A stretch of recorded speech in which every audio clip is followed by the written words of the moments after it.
Just to be clear, this video is not intended to defend, justify, or excuse mamamax or his recent actions.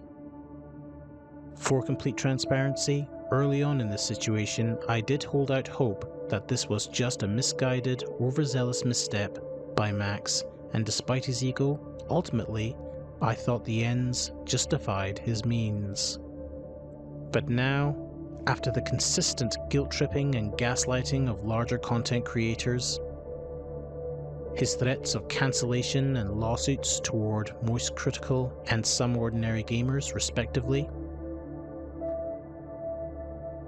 not to mention his embellishment or straight-up fabrication of details in his previous investigative videos, which obviously taints their entire validity. After all that, yeah, I'm pretty much done with Max, and it turns out so are many within his social circle. Nexpo appeared in a live stream and also made a tweet disavowing Max. And nightdocs did the same thing on his community tab.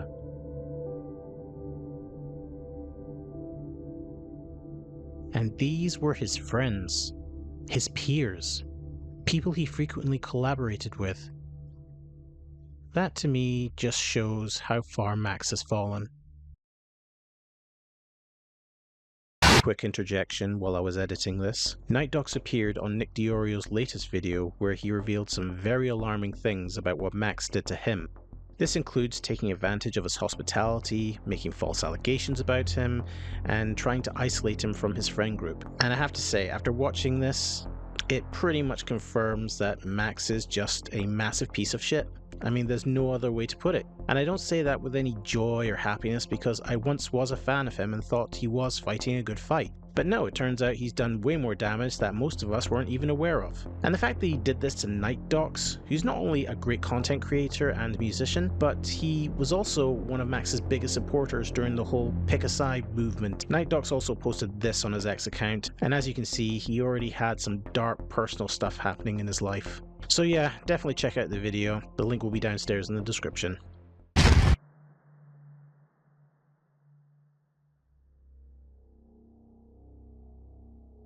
But having said all that, there are some people who have raised an eyebrow at the apparent absurdity of a cult consisting of teens who have a certain affinity for vampires. And at the helm, a person who believes himself to be a centuries-old bloodsucker. On March 18th, 2016, Spencer, a 16-year-old girl from Wiley, Texas, mysteriously disappeared, lured by the illusion of joining a supernatural family as a vampire on some random corner of the internet. She actually found herself ensnared in a dangerous sex cult.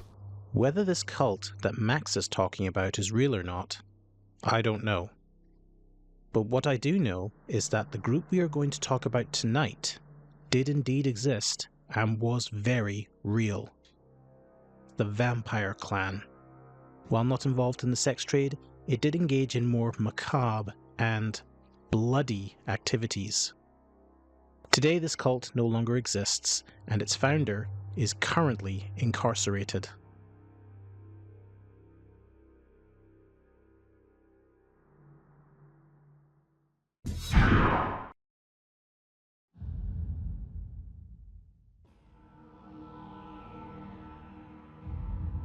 To find out how this cult began, we must first start with its founder and leader. He is a man called Roderick Justin Farrell, and he had quite the upbringing. Born in Muddy, Kentucky on the 28th of March 1980. His father was only briefly in his life before joining the military, leaving Farrell in the custody of his prostitute mother. They were both frequently on the move around Kentucky, with occasional stints in Florida. Kinda reminds me of the music video for the cover song Turn the Page by Metallica, but I digress.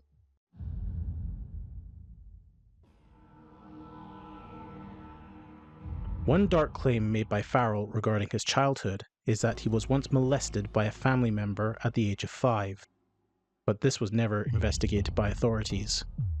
As Farrell got older, His mother introduced him to vampires in the form of films and role-play games such as Dungeons & Dragons and Vampire the Masquerade. Farrell soon developed an interest in ritualistic acts, claiming to have owned several books on the occult and Satanism. He also began dabbling in drugs. Farrell began hanging around a group of like-minded individuals, one of them being a prominent vampire figure called Stephen Murphy. Hello? Would you tell the ladies and gentlemen of the jury your full name? Jaden Stephen Murphy. Now, is that your birth name, sir? No, it's not. Are you also known as Jaden? Yes. And where do you live, sir? Murray, Kentucky. And do you know my client, Rod Farrell? Yes, I did. And when did you meet Rod Farrell? This is my senior year in high school. Would that have been around December 1995, January 1996? It's around December, yeah. He initiated Farrell into becoming a vampire in a ritual called crossing over. This was done by drinking each other's blood while in a Kentucky cemetery. Farrell began calling himself Visago, named after a demon from 17th century literature, and claimed to be over 500 years old. Farrell and Murphy were soon at odds with each other, due to Farrell not following the rules concerning vampire conduct and coalescing a small number of his own followers who did their own thing. Eventually, a splinter group formed under Farrell consisting of other vampire-obsessed teens, Dana Cooper, Howard Scott Anderson, and Charity Casey. This was to become Farrell's vampire clan.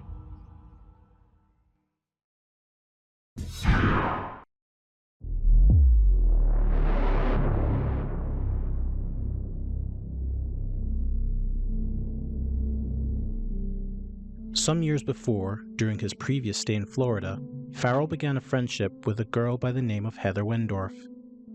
She often reported that her home life was, quote, hell, claiming her father was very abusive toward her.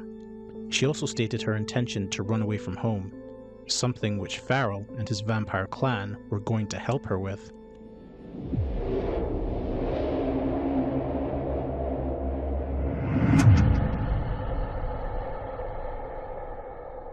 On November 25, 1996, Farrell and the vampire clan arrived in Heather's hometown of Eustis, Florida. The intention was to steal the Wendorf family car and travel with Heather to New Orleans. After conducting a crossover ritual with Heather earlier in the day while Farrell was high on drugs, the female members of the clan took Heather to her boyfriend's house to say goodbye. Farrell and remaining member Howard Scott Anderson went to the Wendorf home and entered via the unlocked garage, picking up a nearby crowbar en route. While inside, Farrell saw Heather's father, Richard, sleeping on the couch. After failing to initially find the keys to the car, Farrell proceeded to bludgeon Richard to death with the crowbar. When Heather's mother entered the room, Farrell told her to get out. She instead lunged toward Farrell, throwing hot coffee on him. Farrell responded by bludgeoning her to death in the kitchen, all the while Howard Scott looked on in absolute shock. With the deed done, Farrell stole a number of items within the Wendorf home, including a pearl necklace and a hunting knife. Eventually they found the car keys, and after picking up the remaining members of the clan, they fled Eustis. Jennifer Wendorf, Heather's older sister, was thankfully not in the house on the night of the murders. Unfortunately, after coming home after an evening out, she walked in on the horrific sight of her parents dead and her sister missing. She immediately called the police. My mother and my father have just been killed. What makes you think that they have been killed? There is blood everywhere. Please dispatch. Nobody's there with them. I don't know where my sister is. She's only 15 years old and she's gone. And the Explorer's gone. Okay, we're on the way. Now fugitives on the run, the vampire clan drove to New Orleans, but decided to push on toward Baton Rouge. On the 27th of November, 2 days after the killings, Charity decided to call her family in an attempt to get some money. However, they contacted the police, and the entire vampire clan was arrested on the 29th.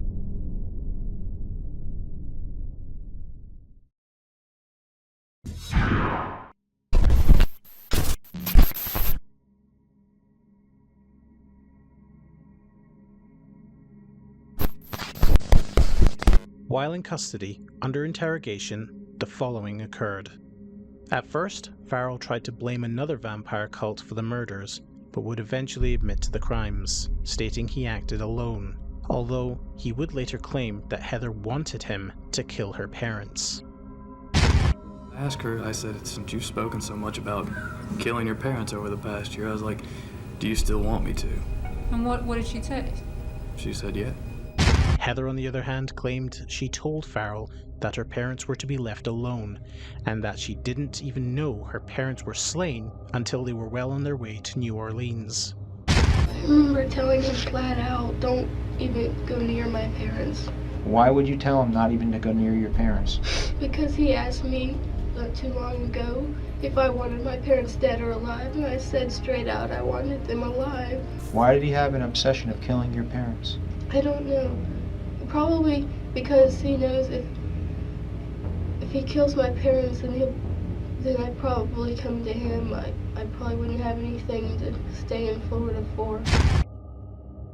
Howard Scott stated the original plan was for him to murder the mother, while Farrell murdered the father. However, after seeing Farrell repeatedly strike the father, Scott was stupefied and froze up. Charity and Dana both claimed they knew of Farrell's plan to kill Heather's parents, but tried to convince him and Howard Scott not to go through with it. In 1998, after all the legal proceedings and the subsequent media circus, aside from Heather, who was later on exonerated by a grand jury, all members of the vampire clan were sentenced, with Farrell receiving the most severe punishment: death row. But in the year 2000, his sentence was commuted to life in prison and is currently incarcerated in Tomoka Correctional Facility. Howard Scott received the same sentence of life in prison for his role as an accessory, but after 22 years in prison, he was resentenced and got a reduction, meaning he can be released in the year 2031. Despite not being present when the murders took place, Charity and Dana were sentenced to 10 years and 17 years in prison, respectively. Charity was released in the year 2008, followed by Dana 7 years later. Charity moved back to Kentucky and acclimated back into society. She has since had 2 kids and did some volunteer work with recently paroled criminals. I could not find any information on Dana. As stated earlier, Heather was not prosecuted. She left Kentucky and settled in North Carolina with a foster family, since her extended family have since distanced themselves from her.